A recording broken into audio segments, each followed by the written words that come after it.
So for Taurus Sun and Taurus Rising, your future is now awaiting you. We are now just out of the eclipses of October, where you are starting this new chapter in your life with your needs and your desires being your top priority, and encouraging you to seek out healthy boundaries. The wheels of fate are already in motion and you're heading into a new direction. You are now going to feel this forward motion as all the planets begin to shift, as in pushing you into your destiny. Strive to accept this change with optimism.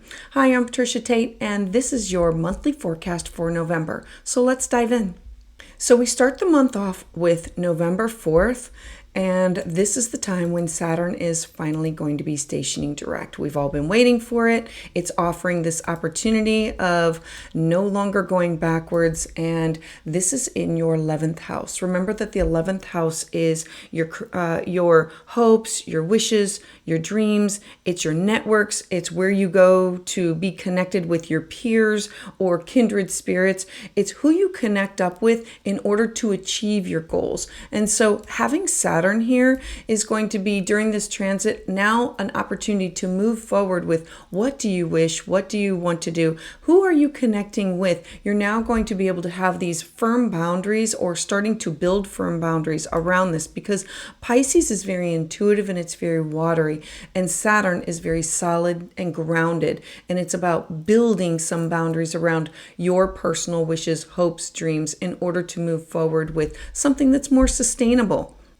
Then on November 8th, we have Venus entering Libra.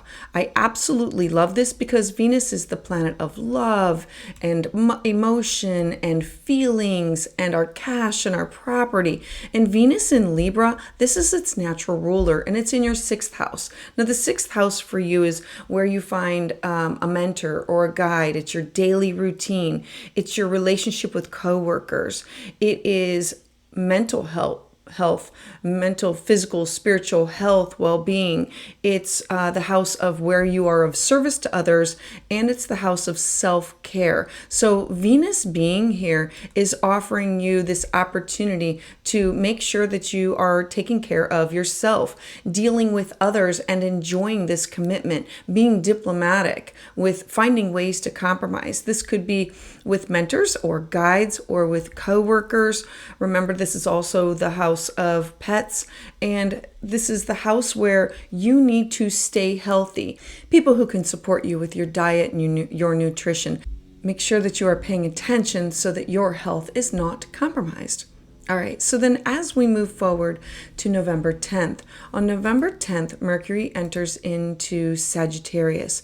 Now, Mercury is the planet of communication, thoughts, ideas, and this is in your 8th house. So the 8th house for you represents your shared resources. It's money, cash, and property that belong to other people or that you share with other people. It's your debts, your inheritances. It's insurance. It's also your public affairs. It's the house of deep bonding. It's your death, birth, rebirth. And so Mercury going here is going to be saying, I need to be thinking about the bigger picture.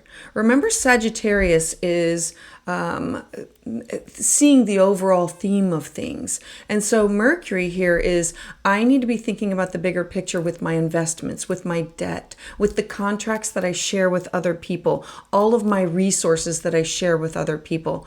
Mercury here is about seeing the bigger picture and having these bigger ideas and working on bigger plans. And we're going to follow this because other planets are going to now join. So carrying through with the theme, then we have on the 13th. On November 13th, we're going to have this new moon in your 7th house. Now, we have the sun. The sun represents your 4th house of family, home. The 4th house is your past, your personal life. It's your foundation. The moon represents your thoughts, your ideas, your communication, your relationship with your siblings and neighbors. We do have Mars here. Mars is represented by your 12th house of your intuition, your dreams, connecting into connecting into your unconscious. Adding all of these topics together for this new moon, remember that new moons are an opportunity to have these fresh starts, these clean slates. And so this is going to be great for these transformations for the better in order for you to make these new partnerships, these new contracts that you have. This could be with marriage, this could be with business, this could be with significant others. This could be friendships. This could be one-on-one relationships. Remember that the 7th house is the house of contracts. It's also the house of open enemies and exes. And so if you are striving to seek some kind of a new contract, this would be a really good time to bridge some gaps there. New moons, this one's about a transformation for the better and wanting to make things last. This is you pursuing projects that you're very passionate about, and it's you sharing and starting over. Now, the sun is opposite in Scorpio and it's opposing Uranus in your first house of self. So now we have this you wanting to have this clean slate, this fresh start with either a friend or a partnership or a business contact. And it's opposing Uranus where something has been shocking, surprising that has to do with you, your identity, your strengths, your habits. Uranus in Taurus is restless. This is about you pushing back against anyone or anything that you feel is trying to box you in. And this is personally you and your identity. And so I'm encouraging you to work with a productive response, whether this be with making up with friends or business partners, or if you're having to work some things out with an ex, or remember that this is also our hidden enemies, or I don't like to think of them as hidden enemies, but people that we naturally do not get along with. And so this is going to be a time where you're going to want to come up with something that is more tangible and something that is more equitable for you both. Also making sure that you are not having your back pushed against the wall in order to sign any contracts. Then as we move forward to November 22nd. So then on November 22nd, we have the sun entering Sagittarius. Now, this is absolutely beautiful because it's going to be joining the planet Mercury. We're going to eventually have a stellium here, so this is an opportunity to focus on these shared resources. It could be the will, it could be the debt, it could be the money that you've invested. Remember that the 8th house is the house of it's what you desire, these deep connections that you desire with other people. It's also taboo topics and your joint ventures that you have with other people. And so the sun entering here is expect some expansion in this area of your life and some type of a new experience and opportunities that you can focus on during this season. Remember that Mercury is you wanting to see the bigger picture and communicate it, and you being more optimistic and open. You're going to want to do new things, try new places, meet new people, and possibly study new topics. Something that you can connect up with on a deep level. As we move forward to November 24th, we now have Mars joining the party. So Mars joining, remember that the sun represents a little bit about your home and it represents who you are. Mercury is your 2nd house of your self-worth, which is your cash, your property, and it rules over your 5th house of fun and joy and what brings you pleasure. And now we bring in Mars. Now Mars, the dispositor is of your 12th house. The 12th house is your subconscious. It is the house of you having to pay attention to your dreams and intuition. It's also the house of solitude where you go alone to figure some things out. So now we have this beautiful stellium here. So the stellium is offering you this opportunity to become more focused on this expansion of these people that you are now being connected up with, and these could be clients, these could be people that you have contracts with. Remember that the 8th house is the shared resources, but it's also like marriage partners and business partners. Mars here is going to offer you this opportunity to pursue, learn, and expand your knowledge about like taboo topics. It's going to give you the opportunity to travel, possibly look at new places, try new things, work to publishing something or teaching something. The eighth house is the house of your shared resources, but it's also about other people's money, their values, their opinions.